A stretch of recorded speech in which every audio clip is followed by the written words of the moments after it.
Tudo da Canção Nova em um só lugar. Canção Nova Play. Em nome do Pai, e do Filho, e do Espírito Santo. Amém. Que a paz esteja no seu coração. Estamos unidos para juntos fazermos o nosso estudo da Palavra de Deus, a Bíblia no meu dia a dia. A Palavra de Deus é o alimento da nossa alma, do nosso coração e de toda a nossa vida. Quando nos aproximamos dela, é ela que penetra o nosso coração para transformar a nossa vida. Convido você para ter com você a sua Bíblia, para dia a dia fazer dela nossa amiga, nossa companheira, o elo da nossa união com o Senhor. Nós nos dirigimos a Jesus, palavra viva. Nos dirigimos a Jesus, palavra eterna do Pai, para que Jesus envie sobre nós o seu Espírito, Espírito de sabedoria, de entendimento, de conselho, de ciência, de fortaleza, para que sejamos iluminados pela palavra de Deus, para que as palavras que vêm do coração do Senhor vá moldando o nosso coração, transformando a nossa vida. Senhor, eis-nos aqui, nós somos teus servos e nós queremos fazer tua vontade. Ensina-nos pela tua palavra, forma-nos, Senhor, pela tua palavra, que o nosso coração seja moldado, que o nosso coração seja formado pela tua palavra. Por todas as deformações que nós temos dentro de nós, nós cremos, Senhor, que a tua palavra faz nova todas as coisas. Abre o nosso coração, abre a nossa mente, abre a nossa vontade, todo o nosso ser, para que sejamos compenetrados no entendimento, na compreensão que a tua palavra quer dar para a nossa vida. Eis-nos aqui, Senhor, que se realize em nós a tua vontade. Convido você a sentar-se na mesa, a mesa da refeição da palavra, para que possamos juntos nos alimentar da riqueza maravilhosa que é a palavra do Senhor. Nós estamos estudando o livro do Gênesis, a origem de todas as coisas. Nos ajuda a compreender melhor a nossa própria vida, os nossos acertos, os nossos erros e como é que Deus nos direciona em meio a tantas coisas que nem nós mesmos entendemos. Então, é importante ter a Bíblia na mão, é importante ter a caneta para fazer as anotações e o seu caderno, onde você vai fazendo o seu diário do estudo da Palavra de Deus. O diário, aquilo que fazemos a cada dia. E como a cada dia a Palavra de Deus é o nosso alimento na jornada, é importante que ela também nos acompanhe. Livro do Gênesis, capítulo 16, versículos de 1 até o versículo 16. Todo o capítulo 16 nós vamos meditar, estudar, nos aplicarmos no dia de hoje. O versículo 1 começa nos dizendo: Sarai, mulher de Abraão, não lhe havia dado filhos, mas ela tinha uma escrava egípcia chamada Agar. Só para recordar que Deus fez a Abraão uma promessa que ele teria muitos filhos, teria uma descendência muito numerosa. Mas até agora, Abraão, na idade em que está, não tem filhos. E Sara é também estéril. E ela mesmo diz no versículo, já que o Senhor me fez estéril, uno-te a minha escrava, para ver se por meio dela eu possa ter filhos. A decisão de Sara veio por causa daquilo que ela acreditou, que Deus daria filhos através dela. Mas ela não encontrou os meios lógicos disto acontecer. Estéril como estava, ela quis colaborar com o plano de Deus para eles, mas sem antes perguntar a Deus. Ela decidiu lá no seu coração: vou dar-te como mulher para que você conceba a minha escrava. E Abraão, então, atendeu o pedido de Sarai. E isso fez quando Abraão habitava em Canaã. Sarai, esposa de Abraão, tomou a escrava egípcia, Agar, e deu-a como mulher a Abraão, seu marido. Ele uniu-se a Agar e ela concebeu.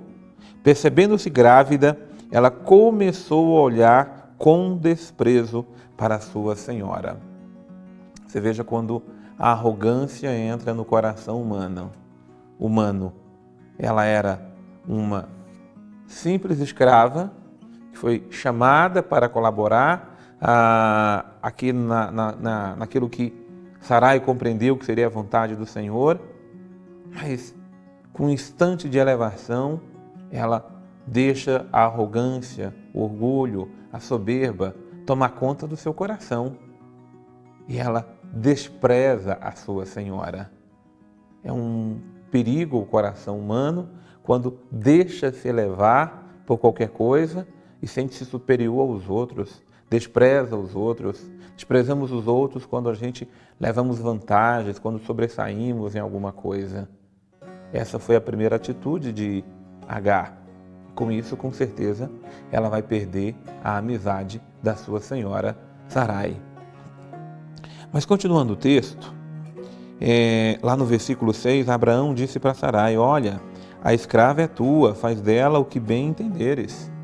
Porque Sarai está decidida a desprezar, a mandar embora a escrava pelo desprezo que ela demonstrou para com ela, a sua senhora.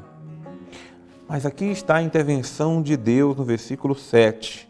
Um anjo do Senhor encontrou Agar junto à fonte do deserto no caminho de Sur e disse-lhe: Agar, escrava de Sarai, de onde vens e para onde vais? Ela respondeu: estou fugindo de Sarai, minha senhora. O anjo do Senhor lhe disse: volta a tua senhora e põe-te sob as suas ordens. Aqui é uma ordem do Senhor.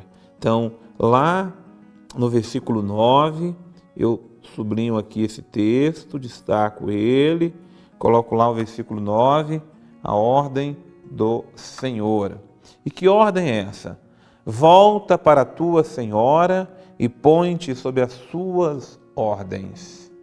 Ela simplesmente estava fugindo. E a fuga colocou as coisas em desordens no seu coração. Então, colocar-se sobre a ordem da sua senhora é, acima de tudo, deixa que Deus ordene as coisas. Coloque em ordem aquilo que começou a bagunçar na sua vida. Veja, você está grávida, quanta confusão, quantos medos, receios, temores, sentimento de abandono.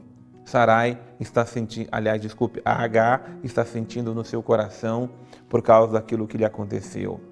A intervenção de Deus é para colocar ordem no coração de Agar, a intervenção de Deus é para colocar ordem no nosso coração. Por isso que uma ordem de Deus, ela deve ser obedecida, porque é Deus que está ordenando, não por ordenar. Deus está ordenando para colocar ordem naquilo que está bagunçado, naquilo que está fora do lugar. E o anjo do Senhor acrescentou: multiplicarei tua descendência de tal forma que ninguém a poderá contar. Aqui está uma promessa de Deus logo no versículo 10. Né? E continua o anjo: olha, estás grávida, e dará à luz a um filho e o chamarás Ismael, porque na tua aflição o Senhor te escutou. Aqui está então a promessa de Deus. Primeiro, multiplicar a descendência dela. O filho dela não ficará somente nela. Depois, esse filho que nasceu, ele será abençoado por Deus, porque na aflição o Senhor escutou. Então, o Senhor é aquele que escuta a nossa aflição.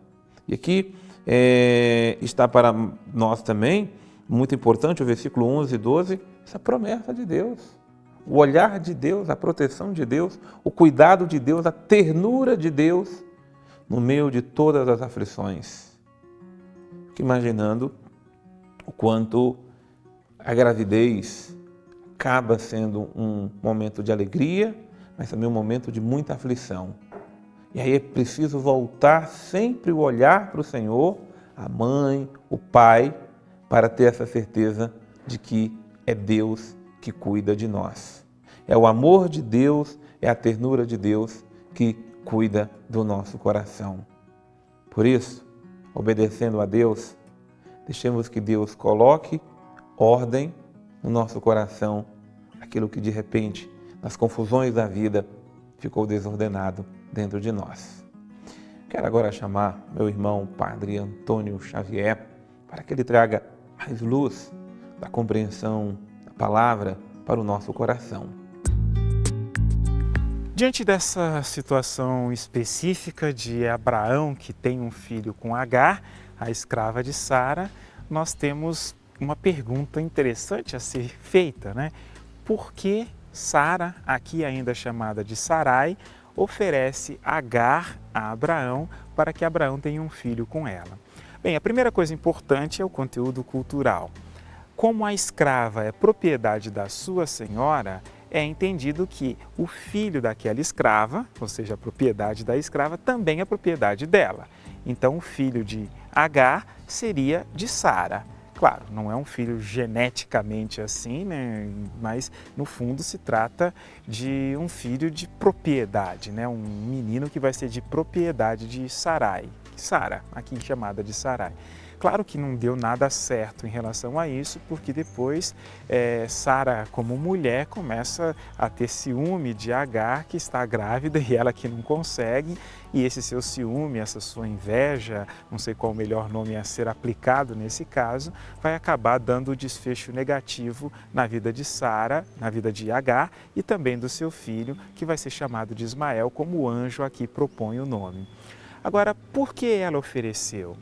Aqui nós vemos exatamente como que as promessas de Deus às vezes são complicadas. Sara, tendo consciência da sua situação, sabe que não pode ter um filho, que não é capaz de gerar no seu ventre, até por causa da idade, não é mais capaz de gerar. E por causa disso, diante de uma promessa de Deus que exige paciência, que exige perseverança, que exige confiança, porque, obviamente, se foi Deus que prometeu, estava fora daquilo que se dava no normal da vida. Sara não teve essa paciência. E a falta de paciência de Sara terminou por gerar o filho da escrava e que vai complicar, inclusive, a vida daquele que é o filho da promessa. Esse é um caso bem específico de Abraão, que tem paciência, que dá os passos com calma, e Sara, que coloca o carro na frente dos bois, nesse caso, e termina então por oferecê-la desse jeito e ter esse ali que depois ela termina por recusar.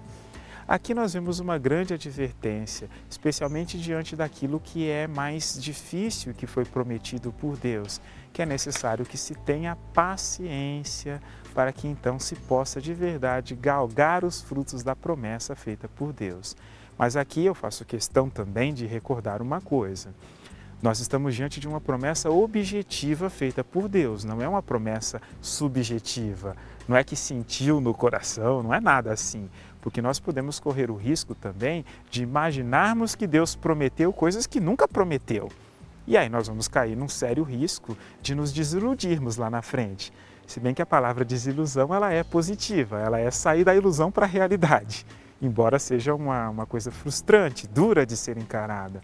E nesse caso aqui, Sara estava diante de uma situação assim. Tentou resolver o problema com aquilo que tinha em mãos.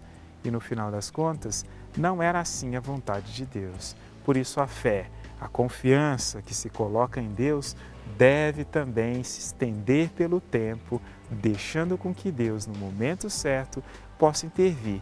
E aí então vai acontecer aquilo que é a sua vontade. O jeitinho pode produzir muito mais problemas do que solução. Que bênção é a palavra de Deus em nossa vida. E para finalizar a nossa reflexão, a palavra de Deus sempre traz uma mensagem para nós. Mensagem é aquilo que tem que ficar. Mensagem vem do mensageiro. Deus sempre manda seus anjos mensageiros para falar ao nosso coração. E no versículo 13, ela, Agai, invocou o nome do Senhor que lhe havia falado. Tu és o Deus que olha para mim. Ela invocou o nome do Senhor e ela teve certeza de que Deus olhava para ela. O coração de Agai estava muito aflito, temeroso, receoso.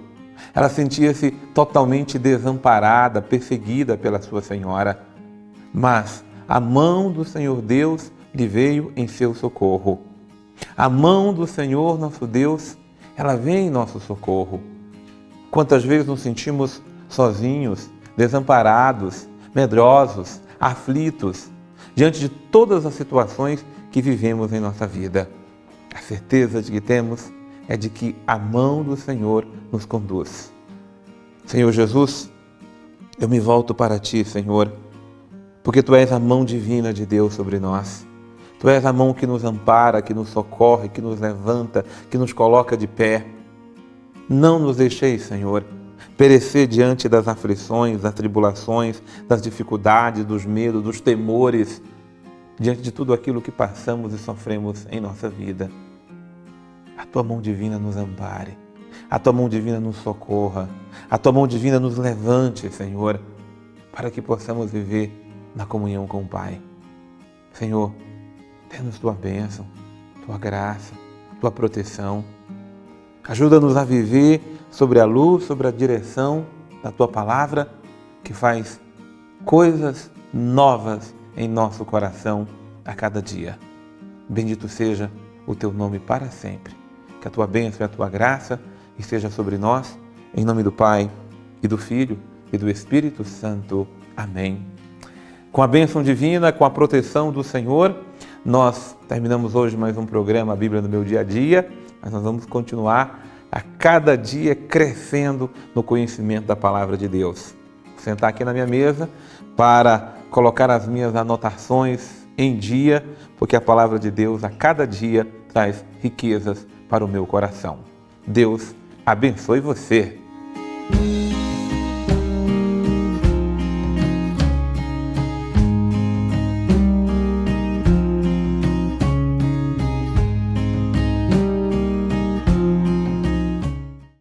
Tudo da Canção Nova em um só lugar.